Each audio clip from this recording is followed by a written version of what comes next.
नमस्कार दोस्तों, आज हम करेंगे बक्सर की लड़ाई जो कि 1764 ईस्वी में हुई थी। बक्सर की लड़ाई के क्या कारण थे, क्या घटनाएं थी, क्या परिणाम थे, इन तीनों के बारे में हम संपूर्ण जानकारी बक्सर की लड़ाई इस वीडियो में हासिल करेंगे, इसलिए इस चैनल पर बने रहिएगा। दोस्तों, पिछली बार हमने प्लासी की लड़ाई के ऊपर एक वीडियो बनाई थी, वो भी जरूर देखिएगा। इसके बाद ही बक्सर की लड़ाई प्रारंभ होती है। बक्सर की लड़ाई स्टार्ट करने से पहले भूमिका से स्टार्ट करते होते हैं, इसलिए भूमिका में हम लिखेंगे, बक्सर की लड़ाई ने अंग्रेजों के भाग्य में ठीक वैसा ही परिवर्तन किया जैसा तराइन के दूसरे युद्ध में 1192 में मोहम्मद गोरी के तथा पानीपत की पहली लड़ाई 1526 ने बाबर के भाग्य में किया था। बक्सर की लड़ाई के परिणाम स्वरूप अंग्रेज भारत में व्यापारी से शासक बन गए थे। उनका बंगाल पर अधिकार हो गया और अब भारत विजय करना उनके लिए पहले से अधिक सरल हो गया। बक्सर की लड़ाई में एक और बंगाल का नवाब मीर कासिम और दूसरी ओर अंग्रेज थे। अवध के नवाब सजाउद्दौला और मुगल बादशाह शाह आलम द्वितीय ने नवाब का साथ दिया, परंतु नवाब पराजित हुआ। इस लड़ाई का विस्तृत वर्णन निम्नलिखित दिया गया है। दोस्तों, इसमें क्या था, बक्सर की लड़ाई में अंग्रेजों के भाग्य में ठीक वैसा ही परिवर्तन कर दिया था जैसे तराइन के दूसरे युद्ध में। तराइन का दूसरा युद्ध 1192 ईस्वी में मोहम्मद गोरी और पृथ्वीराज चौहान के मध्य में हुआ था। इसमें मोहम्मद गोरी जीत गया था। ठीक है दोस्तों, इसलिए हम कह सकते हैं कि अंग्रेजों के भाग्य में वैसे ही परिवर्तन किया जैसे मोहम्मद गोरी के लिए किया था। और पानीपत की पहली लड़ाई बाबर द्वारा 1526 में जीत ली गई थी। बक्सर की लड़ाई के परिणाम स्वरूप अंग्रेज भारत में व्यापारिक से शासक बन गए थे। दोस्तों, अंग्रेज है जो वो भारत में व्यापार करने आए थे, लेकिन बक्सर की लड़ाई के पश्चात वो व्यापारी से शासक बन गए थे। उनका बंगाल पर अधिकार हो गया। अब भारत विजय करना उनके लिए पहले से सरल हो गया था। दोस्तों, बक्सर की लड़ाई में एक और बंगाल का नवाब मीर कासिम, मतलब कि जब सिराजुद्दौला को मार दिया था और मीर जाफर को उसकी जगह पर नवाब बना दिया था बंगाल का, तो अब मीर कासिम को तो हटा दिया, मीर कासिम को नहीं, मीर जाफर को तो हटा दिया। अब उसके स्थान पर मीर कासिम को बंगाल का नया नवाब बना दिया। और दूसरी ओर अंग्रेज थे। ठीक है, अंग्रेजों ने मीर कासिम को अब बंगाल का नया नवाब बना दिया। अवध के नवाब सजाउद्दौला और मुगल बादशाह शाह आलम द्वितीय ने नवाब का साथ दिया। एक थे अवध के नवाब सजाउद्दौला और मुगल बादशाह शाह आलम द्वितीय ने नवाब का साथ दे दिया, परंतु नवाब पराजित हुआ। इस लड़ाई का विस्तृत वर्णन इस प्रकार है। आखिर कारण क्या थे, कारण में भी जान लेते हैं।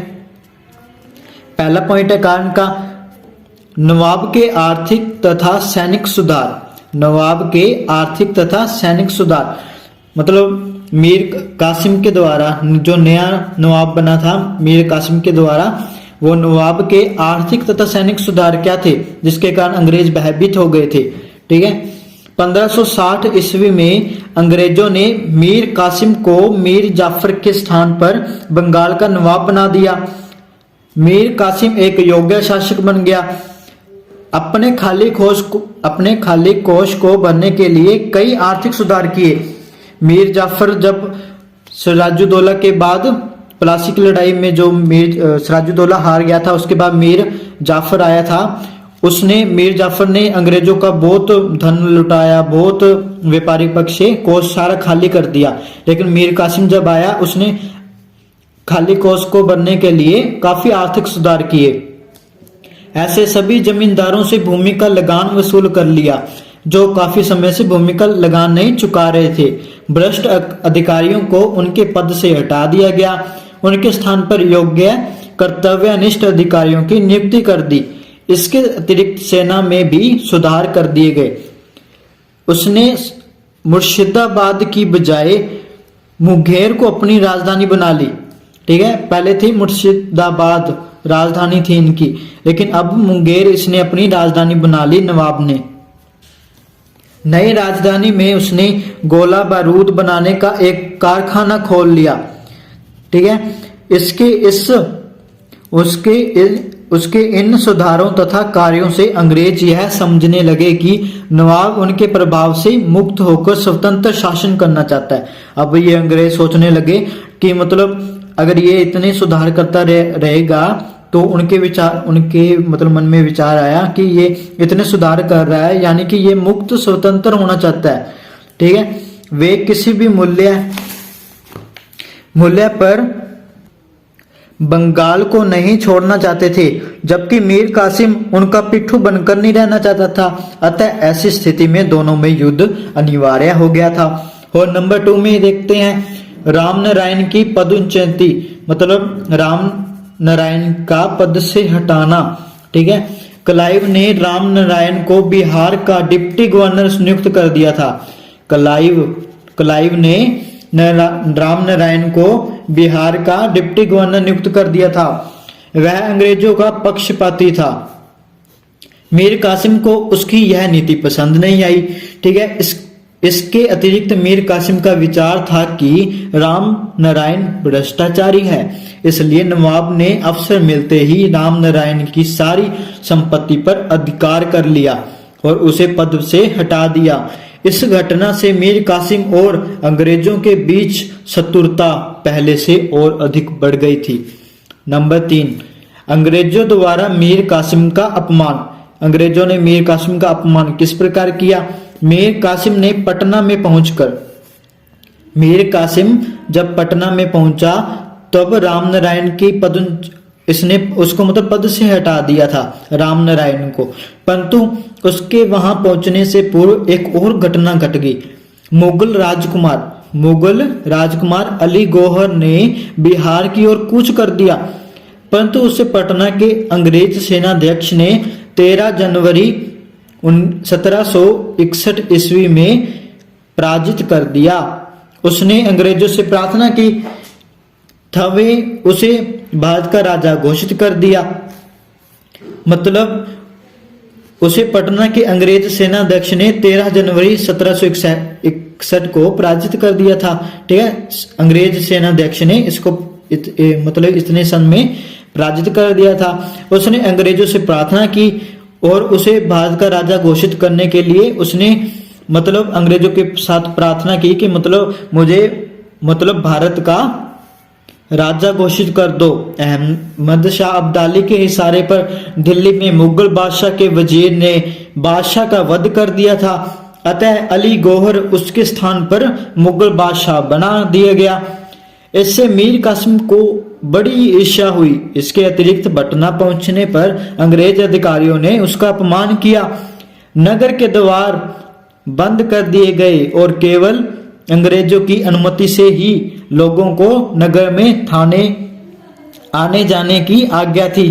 नवाब ने इस मामले में परिषद से शिकायत कर दी, परंतु किसी ने नवाब जो कि था मीर कासिम, उसने परिषद में शिकायत कर दी, परंतु किसी ने भी उसकी ओर ध्यान न दिया। अतः नवाब कासिम ने मन में इस घटना का बदला लेने के लिए उनके मन में भावना उभरी। ठीक है, नंबर 4, गुमास्तों द्वारा शोषण। कंपनी ने माल खरीदने तथा बेचने के लिए गुमास्ते रखे हुए थे। वे अपने चीजों को महंगे दामों पर बेचते थे और साधारण जनता के माल को कम से कम दामों पर खरीदते थे। इसके अतिरिक्त वे माल खरीदने के लिए लोगों को बलपूर्वक पेशगी देते थे। यदि कोई पेशगी लेने से इनकार करता तो उसे कोड़े लगाए जाते थे। लोगों को पेशगी के कारण तैयार माल सस्ते दामों पर बेचना पड़ता था। कोई गुमास्तों के चपरासियों को भी कुछ नहीं कह सकता था। कहने वालों को उनके घर ही न्यायालय लगाकर दंड दे दिया जाता। नवाब यह कब तक सहन करता कि उसकी प्रजा पर उसकी प्रजा असुरक्षित महसूस करे। नंबर 5 में हम देखते हैं, तो इसमें है 1700 नंबर 5 में है व्यापारिक सुविधाओं का दुरुपयोग। जो कि व्यापारिक सुविधाएं थी उनका दुरुपयोग कैसे अंग्रेजों ने स्टार्ट कर दिया। 1717 ईस्वी के एक शाही फरमान द्वारा अंग्रेजी कंपनी को बंगाल में चुंगी कर से मुक्त स्वतंत्र व्यापार करने की आज्ञा मिल गई थी, परंतु कंपनी के कर्मचारी राजनीतिक अव्यवस्था का लाभ उठाकर इन सुविधाओं का दुरुपयोग करने लगे। एक तो उन्होंने कंपनी के नाम पर अपना निजी व्यापार करना आरंभ कर दिया, दूसरी वे भारतीय व्यापारियों से रिश्वत लेकर दस्तक भी बेचने लगे।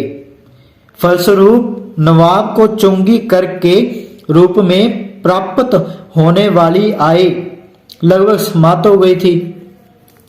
यह बात मीर कासिम के लिए असहनीय थी। उसने अंग्रेजों को दिए गए विशेषाधिकारों को छीनना चाहा, जिससे के कारण दोनों में युद्ध की परिस्थितियां पैदा हो गई।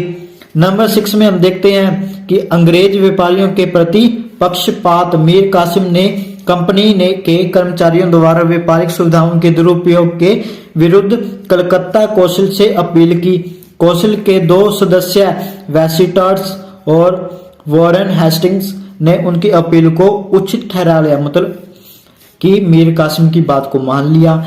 उन्होंने 1762 में नवाब से मुंगेर में भेंट की और एक समझौता कर लिया।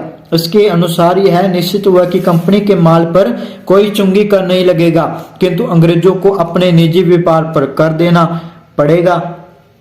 परंतु अंग्रेज व्यापारियों को यह समझौता पसंद नहीं आया, क्योंकि वे चुंगी कर के रूप में पाई भी देने को तैयार नहीं थे। फलस्वरूप कौशल ने इस समझौते को अस्वीकार कर लिया। कौशल के सदस्यों के इस कार्य से नवाब अंग्रेजों के पूर्णतः विरुद्ध हो गया। ठीक है। नंबर 7 आंतरिक करों की समाप्ति। अंग्रेजों की उद्दंडता से तंग आकर मार्च 1763 में मीर कासिम ने एक घोषणा द्वारा सभी लोगों से व्यापारिक कर लेना बंद कर दिया। मीर कासिम की इस घोषणा से अंग्रेज भड़क उठे। इसका कारण यह था कि अब अन्य व्यापारियों को भी बराबर लाभ पहुंचने लगा। अंग्रेजों ने फिर से उसे कर लगाने को कहा, परंतु मीर कासिम ने ऐसा करने से साफ इनकार कर दिया।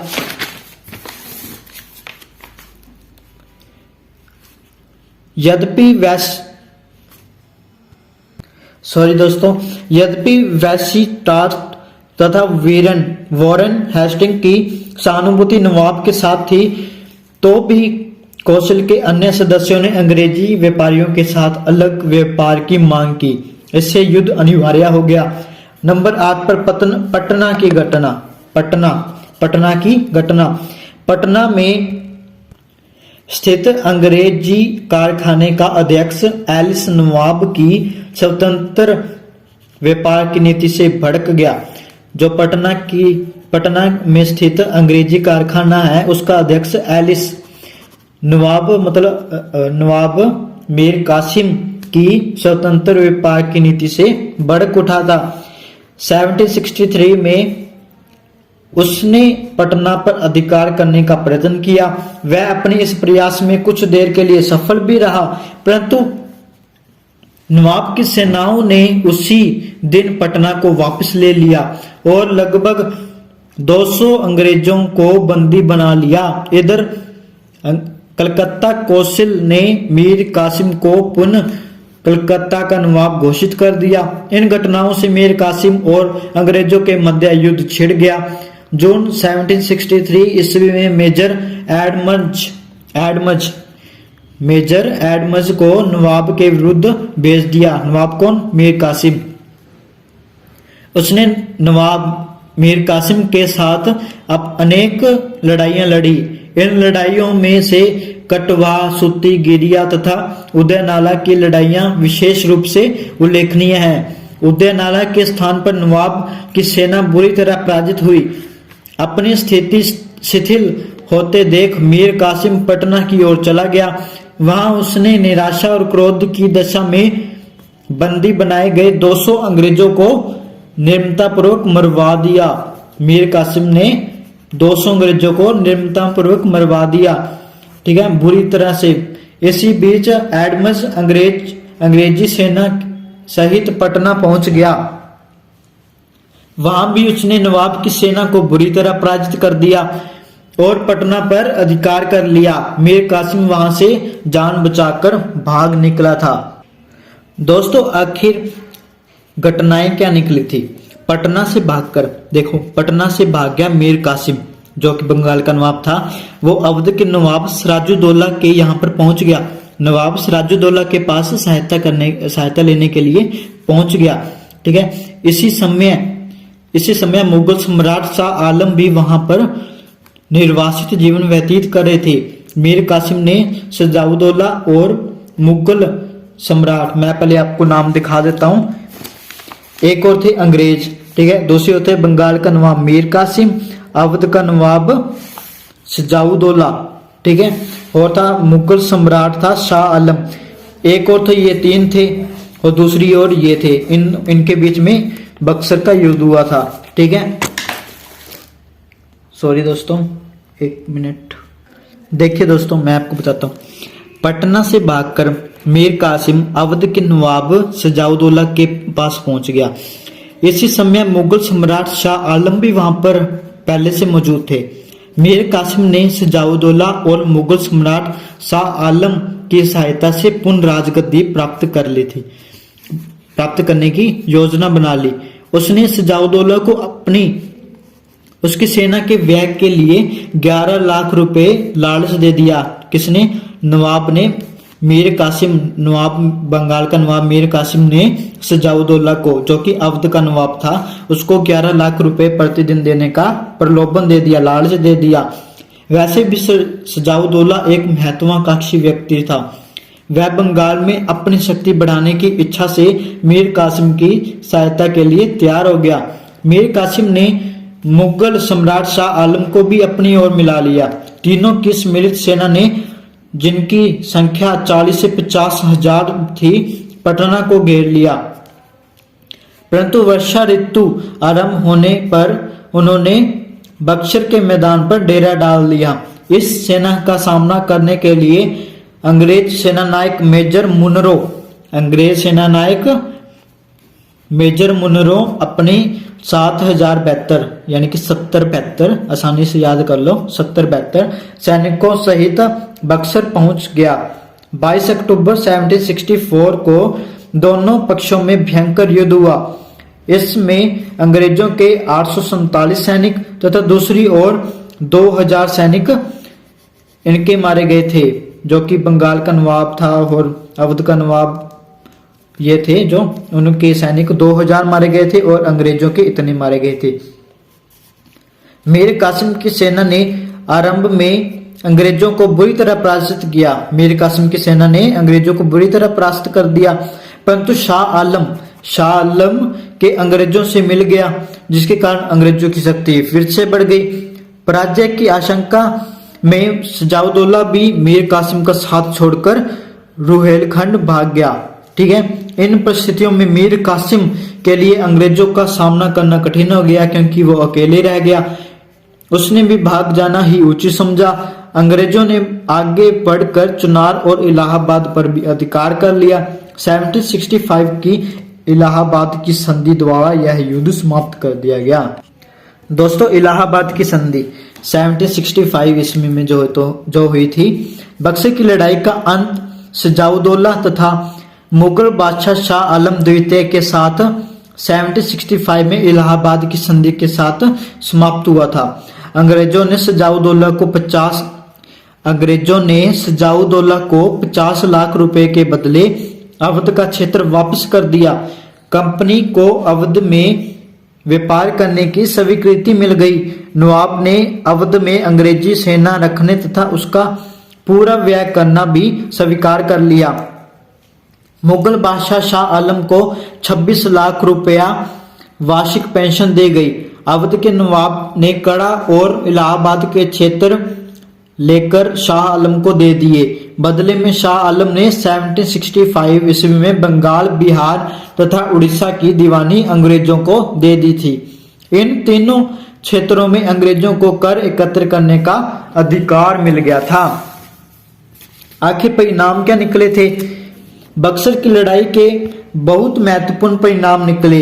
इस लड़ाई ने प्लासी के अधूरे कार्य को पूरा कर दिया था। प्लासी के अधूरे कार्य को पूरा कर दिया था बक्सर की लड़ाई ने।